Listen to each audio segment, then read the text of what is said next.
ગુજરાતી સરિતામાના ચેનલમાં આપણું હાર્દિક સ્વાગત છે। આજે આપણે આ માતૃશક્તિ આંગણવાડીના જે પેકેટ આવે છે એમાંથી આ પેકેટમાંથી આપણે શક્કરપારા બનાવશું। તો એ માટે આપણે આ પહેલાં એક તપેલી લેશું ને એમાં એક આ નાની વાટકી ખાંડ જ નાખશું, બરાબર। એમાં ગળ્યું ભાગ હોય છે, મીઠું ભાગ હોય છે, એટલે આ નાની વાટકી ખાંડ નાખશું અને એક ગ્લાસ આપણે પાણી નાખી અને એને આપણે ગરમ થવા દઈએ। ખાંડ ઓગળે એટલું જ ગરમ કરવાનું છે, બરાબર। ચાસણી જેવું બનાવવાનું નથી, ખાંડ જ ઓગાળવા દેવાની છે। હવે આપણે ખાંડવાળું પાણી ગરમ થઈ ગયું છે અને ઠંડુ પણ થઈ ગયું છે, તો લોટ આપણે આમાં જરૂર મુજબ આપણે કાઢી લઈએ, બરાબર। આમાં ખાંડનું ભાગ હોય છે, મીઠું એ પ્રમાણે ખાંડ અંદર નાખીને એડ કરવાનું, બરાબર। ને એમાં આપણે નાખશું 1 ચમચ જેટલી આ વરિયાળી, એનાથી ટેસ્ટ બહુ સારો આવે છે। અને આ 2 ચમચ આપણે અંદર આપણે ઘી એડ કરશું, બરાબર, મોણ માટે। અને આને આપણે મિક્સ કરતા જશું આવી રીતે। અને થોડું આ અડધી વાટકી જેટલું આપણે દૂધ અંદર નાખશું, એડ કરશું આવી રીતે, આમ એડ કરી નાખવાનું, બરાબર। આમ બરાબર બધું મિક્સ થઈ ગયું છે, તો થોડું થોડું પાણી આપણે એડ કરી અને કઠણ લોટ બાંધી લઈએ, આમ બરાબર। કઠણ લોટ આપણે બાંધી લેશું। આ નાની વાટકી ઘઉંનો લોટ અંદર એડ કરશું અને આપણે બરાબર એને ચીકાશ આવવું પડશે એમાં લોટમાં, એટલે આ ઘઉંનો લોટ એડ કરવો જરૂરી છે, બરાબર। થોડુંક આમ બરાબર હવે લોટ બાંધી લઈએ, બરાબર। આમ હવે લોટ બંધાઈ ગયો છે, એના આપણે આ 2 ભાગ કરી લઈએ અને પાટલો લઈ લઈએ, બરાબર। આવી રીતે આમ પાટલા ઉપર આપણે પહેલાં આવી રીતે આમ હાથથી આમ આમ કરશું, બરાબર। આમ આવી રીતે કરી પછી વળી બીજી વખત આમ આમ કરવાનું, આમ કરવાનું, 3-4 વખત આવી રીતે આપણે કરશું, બરાબર। ને હવે પાછો આપણે આવી રીતે આમ કરી લઈએ અને એને રોટલી જેવું જાડી વણી લઈએ, બરાબર। થોડો અટામણ નાખી અને આપણે ઉપર થોડુંક અટામણ નાખશું, બરાબર। અને રોટલી જેવું આમ જાડું જ વણવાનું, બરાબર। આમ વણી નહીં, જેટલો પાટલો હોય એટલો આપણે વણી લઈશું હળવા હાથે, બરાબર। આમ હવે આપણે શક્કરપારાના આકારમાં આપણે એના કટ લગાવી લઈએ, બરાબર। આપણે તમને ગમે એટલા નાના મોટા એવી રીતે તમે શક્કરપારાના આકાર આપી શકો છો। આવી રીતે આપણે આકાર આપીશું ને બીજામાં પણ તમને હું બતાવીશ કેવી રીતે તમે કરી શકો, બરાબર। આવી રીતે આમ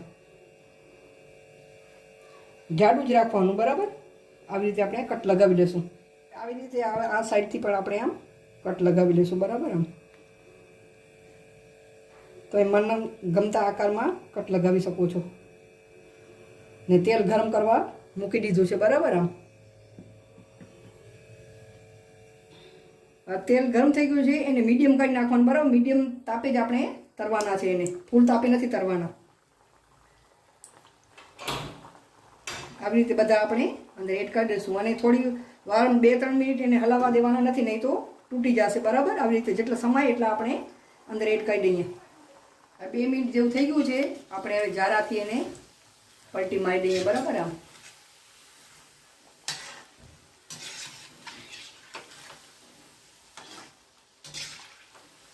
બરાબર આપણે તરી લઈએ। આપણે હવે બરાબર આ તરાઈ ગયા છે, તો આપણે આને આવી રીતે આમ કાઢી લઈએ અને તેલ બધું નિતારી લઈએ। આવી રીતે આપણે બીજા તરી લઈશું। હવે આપણે આ બોટલનું ઢાંકણું હોય એના મદદથી આપણે આવી રીતે આમ આકાર આપી દઈશું, બરાબર। આવી રીતે આમ આવી રીતે આકાર આપી દઈશું, આમ કાઢી લઈશું આ બધા। આમ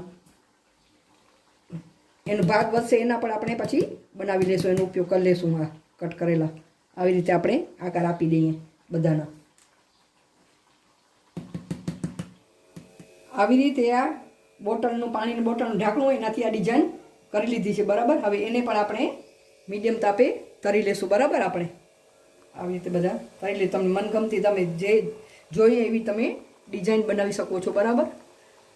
લોટ બાંધવામાં થોડોક ચીકા જેવું ઓછું લાગે તો તમે જોઈતા પ્રમાણમાં અંદર ઘઉંનો લોટ એડ કરી શકો છો, બરાબર।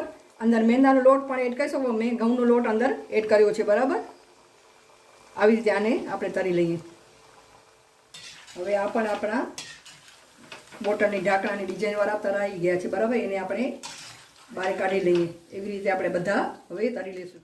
આપણા શક્કરપારા બનીને તૈયાર થઈ ગયા. જોઈ શકો છો કેવા મસ્ત મજાના શક્કરપારા બન્યા છે. જોઈ શકો છો કેવા મસ્ત ક્રિસ્પી બન્યા છે. આ નાના મોટા સૌ ખાઈ શકે છે. જેના દાંત ન હોય એ પણ ખાઈ શકે છે. અને તમે આ માતૃશક્તિ આંગણવાડીના પેકેટમાંથી તમે પોતે બનાવી શકો છો. તમે એન્જોય કરી શકો છો અને બાળકોને પણ તમે બનાવીને ખવડાવી શકો. મહિનામાં એકાદી વાર તમે બનાવીને ખવડાવી શકો છો. આ સાતમનો તહેવાર આવે છે તો ચોક્કસથી બહેનો બનાવજો. અને આ મારી રીત તમને ગમી કે નહીં ગમી ને કેવા બન્યા તે મને ચોક્કસથી જણાવજો. મારી રેસીપી તમને ગમે તો લાઈક કરજો, શેર કરજો, કોમેન્ટ કરજો અને મારા ચેનલને જરૂરથી સબસ્ક્રાઈબ કરજો. મને તો આ જોઈને અત્યારે જ ખાવાનું મન થાય છે.